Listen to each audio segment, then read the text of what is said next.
Hola,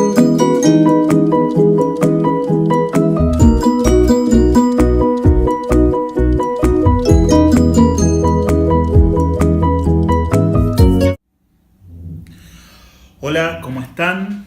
Bienvenidos a otro nuevo video del Búho de Minerva. En esta ocasión vamos a hablar un poco, a continuación del video anterior, acerca de las obras de arte. La pregunta que nos queremos hacer es: ¿por qué llamamos a algunos objetos como obras de arte y a otros no? Es decir, ¿qué condiciones o qué características tiene que tener algún objeto para poder denominarlo como obra de arte? En este sentido hay muchísimas discusiones en torno a la filosofía, a la estética, incluso a disciplinas como la sociología o la psicología, también tienen opiniones al respecto.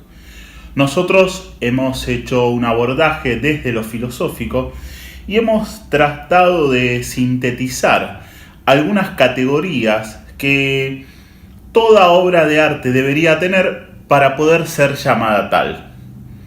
Y para que se entienda bien esto, vamos a intentar referirnos como a dos grandes características de la obra de arte.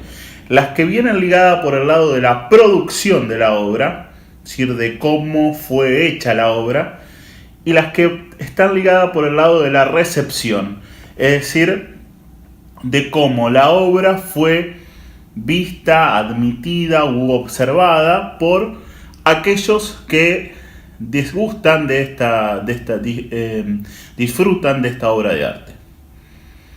En cuanto a la producción, vamos a decir que hay tres características que toda obra de arte tiene que tener. En primer lugar, las condiciones sociales. En segundo lugar, el soporte material. Y en tercer lugar, la forma distintiva. Vamos a ir tratando de ver cada una de estas. En cuanto a las condiciones sociales, hablamos de las condiciones sociales del artista. Uno tendería a pensar que un artista, para poder realizar una obra de arte, tiene que estar sin preocupaciones, tiene que estar, por decirlo de alguna manera, tranquilo, sin dificultades económicas, familiares, porque esto le permitiría la tranquilidad necesaria para poder elaborar su obra. Pero lo que la historia del arte nos muestra es que no siempre es así. Hemos tenido artistas, sí, con condiciones sociales muy buenas, pero otros con condiciones sociales muy malas.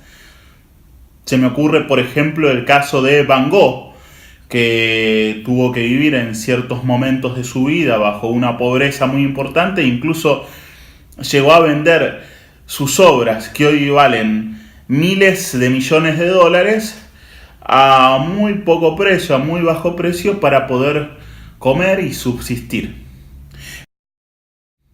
Entonces tenemos que decir que, en principio, las condiciones sociales del autor de la obra no determinarían y no influirían directamente en si esto puede ser llamado una obra o no puede ser llamado una obra de arte. En segundo lugar, dijimos que está el soporte material. Y aquí sí tenemos que decir taxativamente que toda obra de arte tiene un soporte material. Por ejemplo, la música, el soporte material de la música son los sonidos.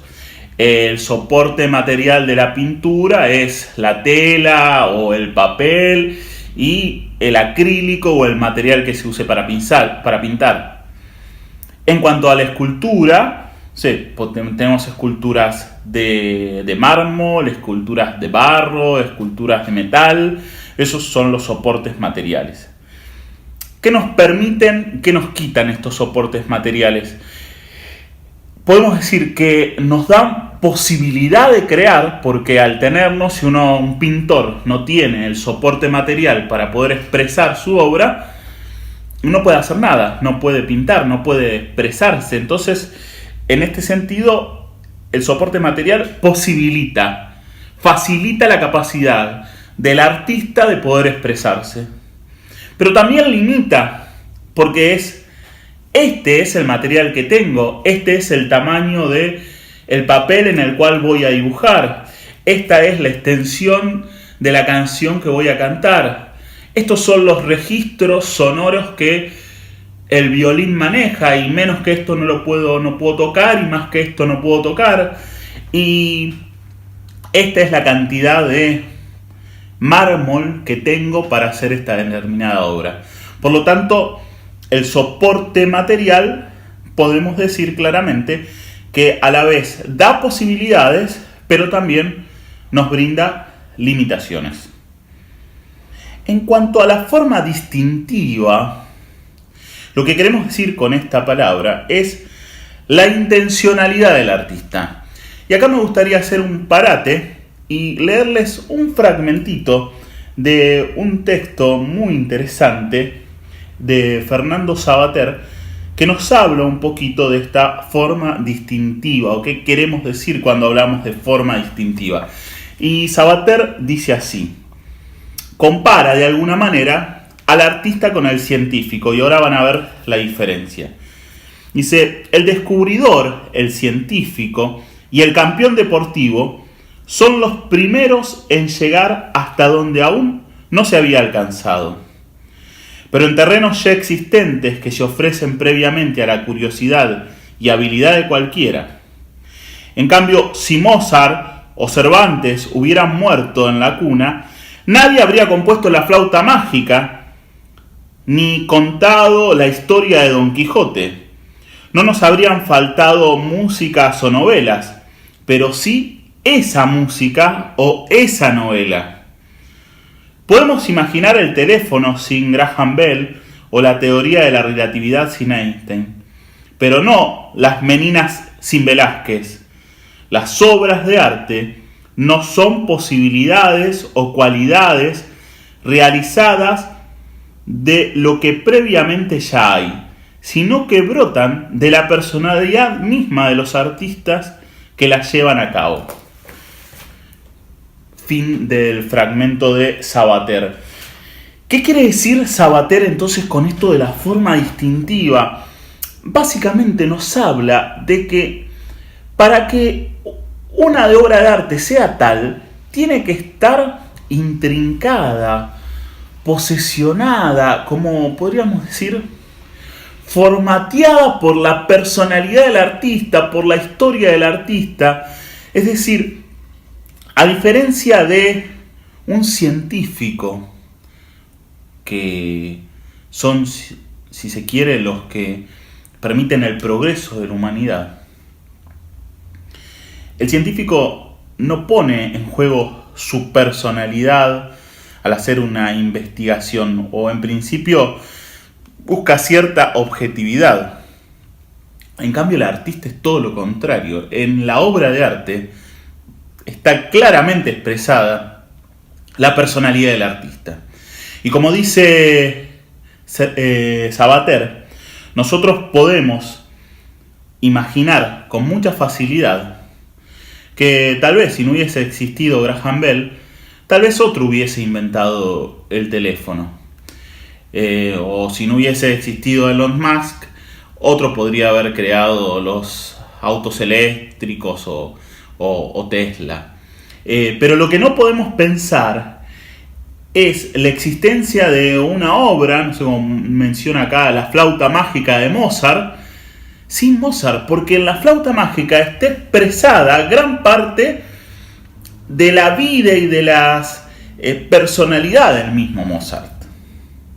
Entonces, estos tres elementos son los que tienen que ver con la producción: las condiciones sociales, el soporte material y la forma distintiva. Pasamos ahora a los que tienen que ver con la recepción, es decir, cómo es recibida la obra de arte. Y tenemos que decir, en cuanto a la recepción, lo primero que vamos a hablar es que provoca en quien la ve placer estético.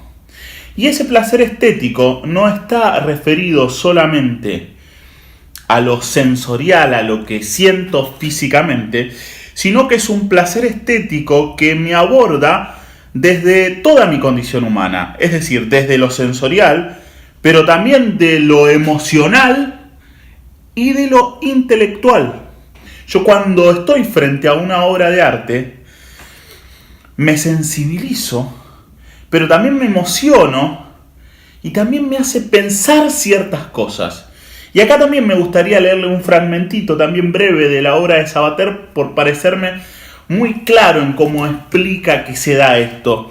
Sabater dice lo siguiente: quizás lo que en el arte puede ser llamado belleza tiene poco que ver en muchas ocasiones con el sentimiento de agrado o la placidez de lo meramente decorativo.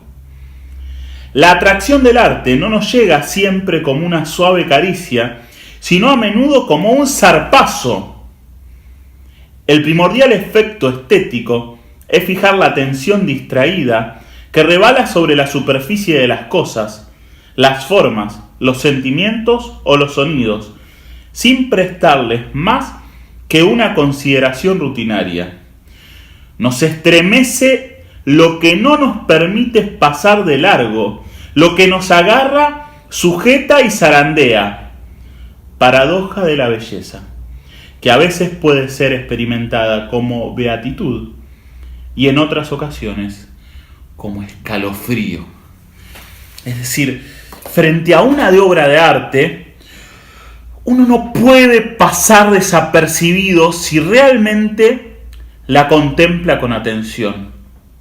Y acá lo que marca Sabater como una paradoja es que una obra de arte me puede causar tanto un placer estético ligado a la tranquilidad y la paz, como también me puede causar cierta inquietud, y él usa la palabra escalofrío, como cierto escalofrío, como decir, ¿qué está pasando acá?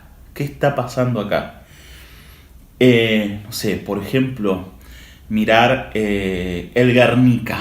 Uno mira el Guernica y de alguna manera puede contemplar los horrores de la sociedad humana y genera cierta inquietud al contemplarla con atención.